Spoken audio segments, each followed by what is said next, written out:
Kembali kita akan melaporkan perkembangan situasi dan penanganan pasca bencana banjir dan longsor di 3 provinsi, Aceh, Sumatera Utara, dan Sumatera Barat.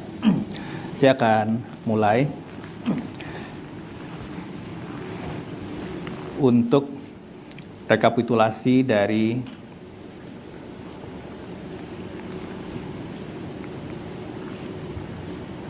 perkembangan proses pencarian dan pertolongan yang dilakukan di 3 provinsi.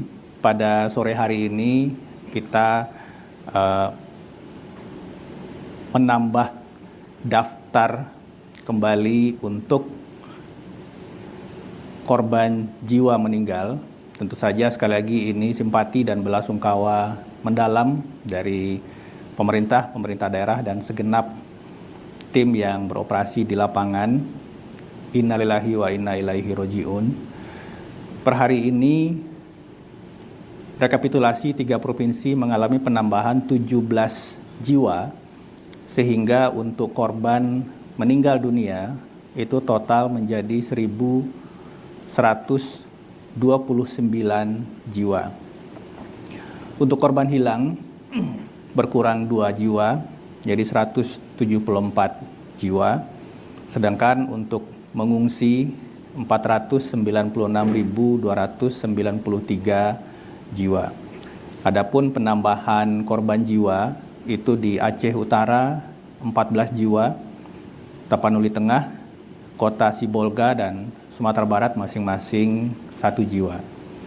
Untuk status dari kabupaten kota yang terdampak, saat ini, per hari ini, 12 kabupaten kota sudah bergeser dari status tanggap darurat ke status transisi darurat. Itu di Provinsi Aceh ada 4 kabupaten kota, Sumatera Utara 4 kabupaten kota, dan Sumatera Barat 4 kabupaten kota. Kita harapkan tentu saja meskipun ada beberapa kabupaten kota yang memperpanjang status tanggap darurat hingga 28 dan hingga 30 Desember, tetapi implementasi pekerjaan-pekerjaan yang dilakukan di lapangan saat ini sudah mulai ditambah secara paralel dengan penyiapan langkah-langkah untuk pembangunan hunian sementara dan hunian tetap.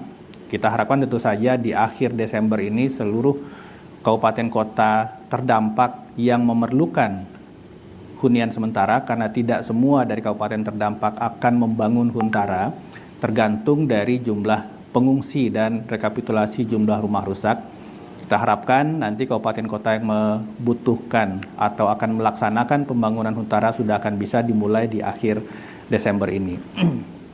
Berikutnya, untuk pendalaman di tiap kabupaten kota, khusus untuk pemulihan akses jalan dan jembatan. Ini saya akan sampaikan secara sekilas, nanti akan disampaikan lebih lanjut oleh Pak Rahman Taufik dari Kementerian PU. Ini untuk penyiapan jalur khususnya di Aceh, Sumatera Utara, dan Sumatera Barat berkaitan dengan libur Natal dan Tahun Baru. Pemerintah tentu saja mempercepat proses pemulihan, tidak hanya di Sumatera Barat yang hampir 100% saat ini sudah kembali pulih. Sumatera Utara, Tapanuli Raya sudah berjalan 80 hingga 90%, khususnya di Tapanuli Raya. Aceh ini masih ada beberapa titik untuk lintas timur dan lintas barat secara umum itu sudah bisa dilewati. Hanya ada beberapa titik dari lintas timur ke arah tengah. Nanti akan disampaikan secara detail oleh Pak Rahman Taufik.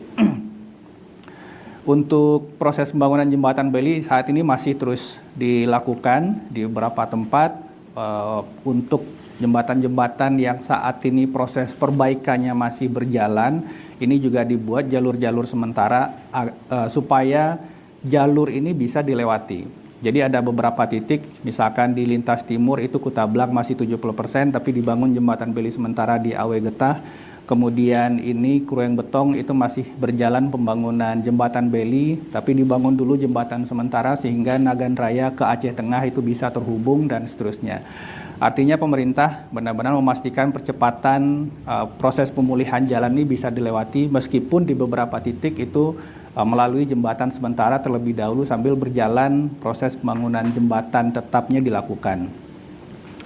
Untuk proses pembersihan lingkungan dan pembukaan jalan ini terus berjalan, tidak hanya di titik-titik di daerah yang masih sulit terjangkau akses jalannya.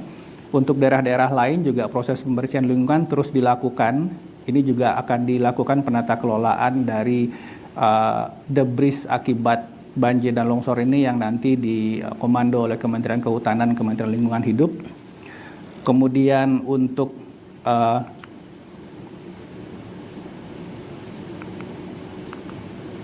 penambahan perlengkapan pengungsi ini terus dilakukan meskipun sebagian besar pengungsi ini sudah ada yang kembali ke rumah masing-masing untuk melakukan pembersihan di kawasan masing-masing. Ini untuk secara sistematis BNPB pemerintah daerah didukung oleh personil TNI Polri, Batalion Zeni Tempur, Teritorial Pembangunan untuk lebih sistematis dalam dan masif untuk pembersihan kawasan ini, sambil kebutuhan pengungsi terus kita dorong untuk dilengkapi.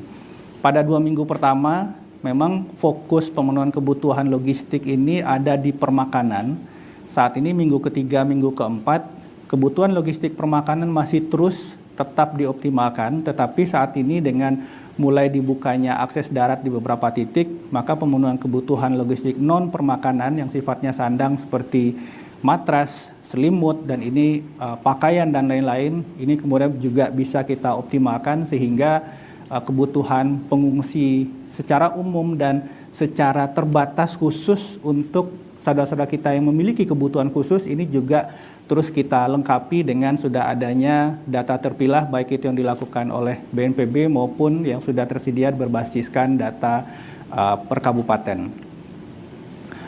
Untuk distribusi logistik, saat ini untuk klaster logistik nasional yang berbasis di Halim itu sudah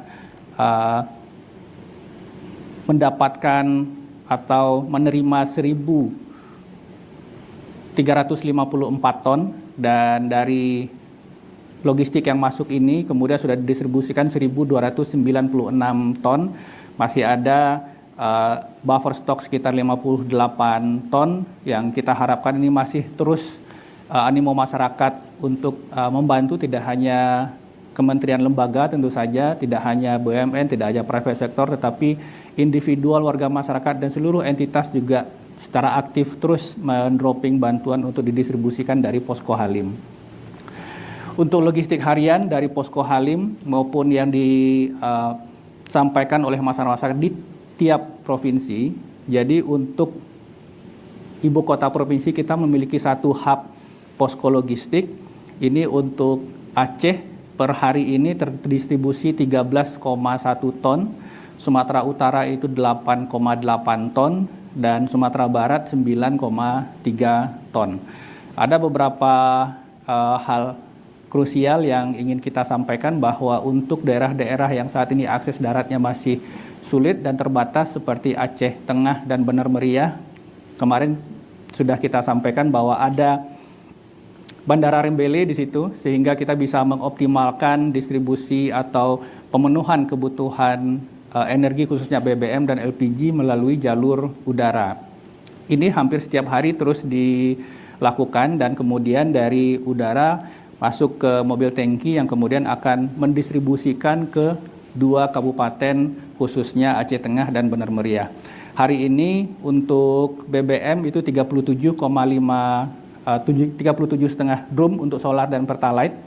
Kemudian dari 37,5 drum ini didistribusikan ke Aceh Tengah 10 drum solar, Bener Meriah 10 drum pertalite, dan Bener Meriah juga 7,5 drum solar. Download Tribun X sekarang, menghadirkan lokal menjadi Indonesia.